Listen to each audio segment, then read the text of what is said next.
Boa noite, nós somos o grupo do Banco Sinistro. Eu sou o Alexandre, estou com o Lucas Couto e o Lucas Pimenta, e essa é a nossa apresentação da etapa 3 de avaliação. O Pimenta vai falar um pouquinho sobre o nosso portfólio.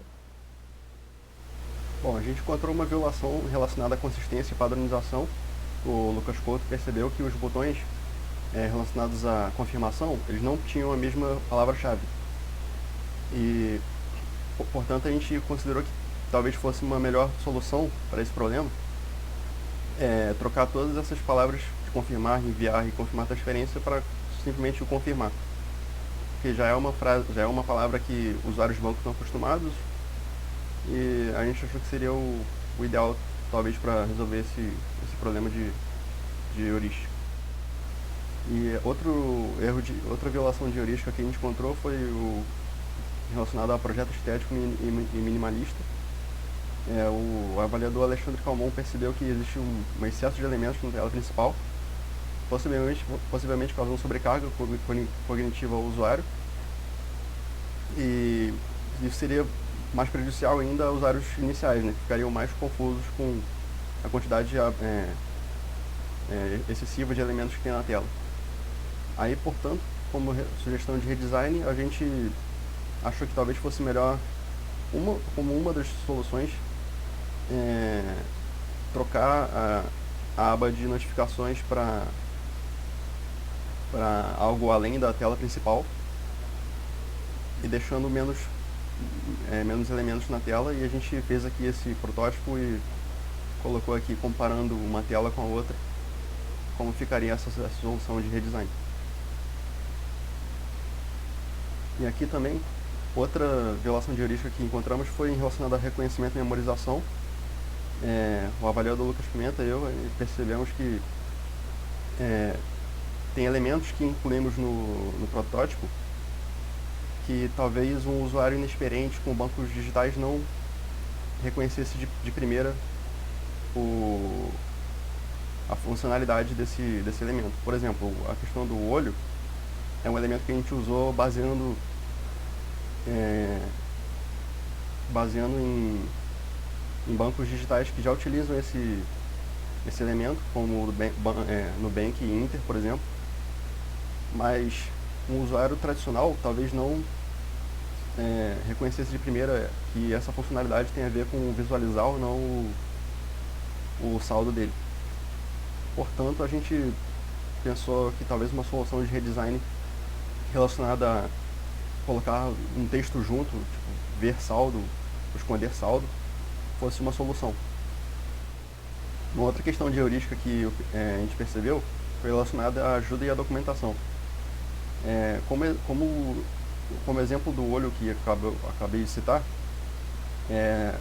não existem outros elementos além da questão do olho que o usuário talvez não reconhecesse de primeira a funcionalidade e para que serve aquele elemento, para que ação ele ativa e coisas do tipo. Portanto, a gente achou que talvez um tour inicial para usuários que estão pela primeira vez acessando o aplicativo fosse uma boa solução para essas questões. É, e é, Aí, por exemplo, o tour inicial iria explicar para o usuário como funciona e para que serve de fato a aba de atalhos, para que serve a barra em volta a barra vermelha em volta de funcionalidades que talvez ele não conheça, ou até explicando de fato para que serve e como funciona esse olho que serve para esconder e ver o saldo. E além de outras questões também, além desses pontos que eu citei. Bom, relacionado ao first click, a gente teve uma certa dificuldade de aplicar o método é, pelo fato de que quando o usuário acessa o sistema, ele já tem uma tarefa que ele deseja fazer. Por exemplo, quando o usuário vai acessar o banco, ele quer fazer uma transferência. Ele, ele vai buscar esse botão relacionado à transferência. Portanto, nesse caso, a gente achou que o first click ele seria útil somente para avaliar o tempo e a dificuldade que o usuário teria para fazer essa atividade, de acessar o banco e clicar nesse botão relacionado à atividade que ele quer fazer.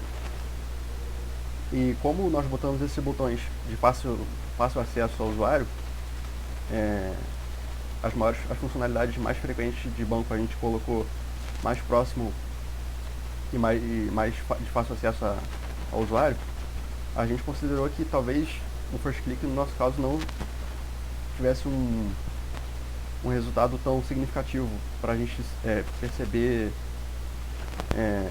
questões relacionadas à usabilidade no nosso projeto do Banco Sinistro.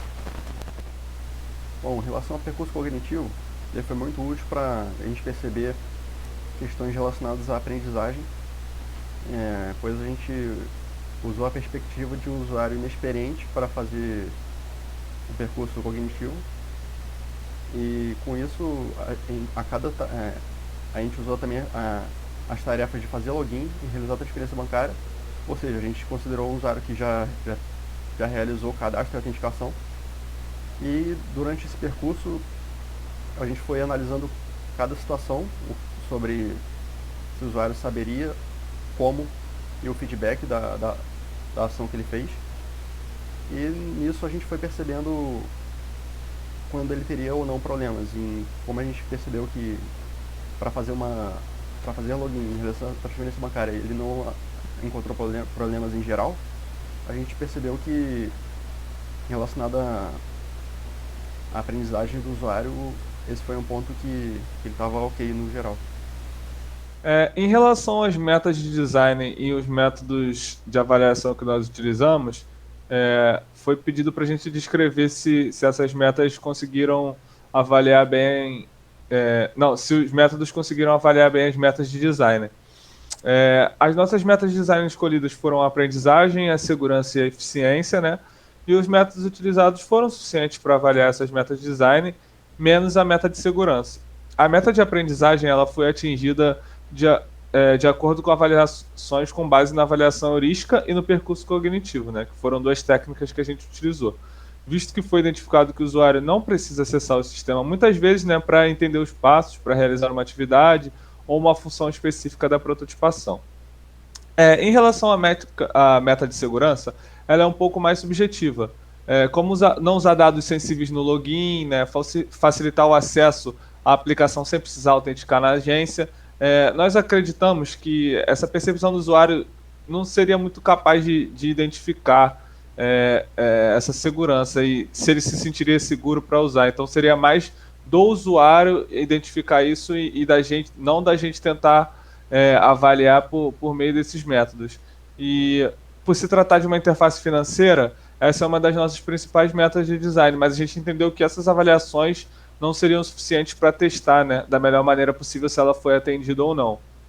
Em relação à meta de eficiência, nós não encontramos nenhuma avaliação heurística violada, né, foi bem avaliada com os métodos utilizados e os métodos foram capazes de avaliar bem a meta de design e nós não obtemos nenhum resultado negativo. Então, qual método deu o melhor resultado e por quê?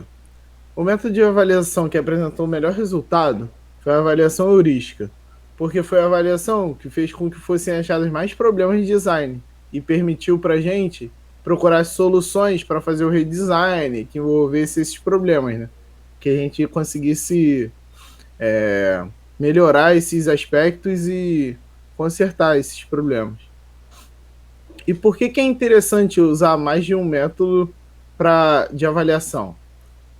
Que a existência de diferentes métodos é fundamental para avaliar a usabilidade do usuário, né? E obter diferentes resultados e pontos de vista em relação à interface.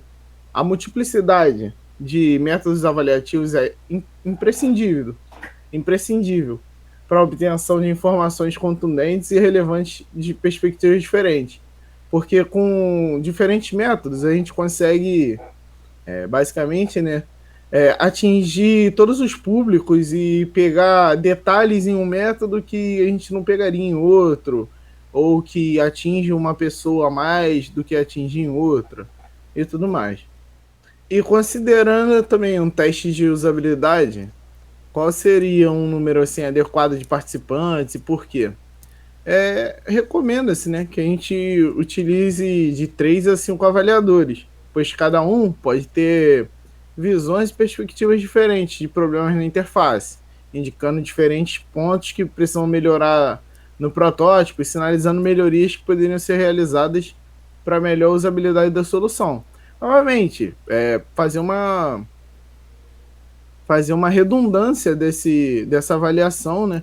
Ter diferentes tipos de visões e de personagens que vão utilizar a nossa interface e cada um, à sua maneira, vai testar uma parte, vai dar um foco numa parte específica e tudo mais, e vai trazer uma melhoria, vai trazer uma avaliação melhor para a gente poder melhorar cada vez mais a interface.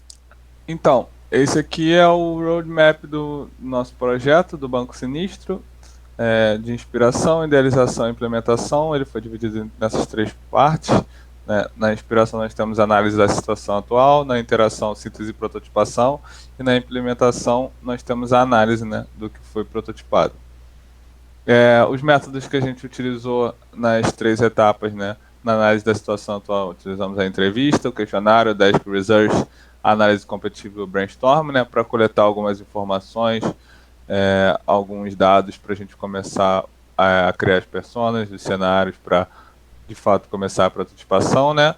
Na idealização, basicamente a gente colocando a mão na massa ali, né, e prototipando com base nos dados que a gente coletou anteriormente, né, na parte de análise da situação, e a gente montou os cenários, as personas, os modelos de tarefas, metas de design, e assim conseguimos aplicar na prototipação. E na etapa de implementação,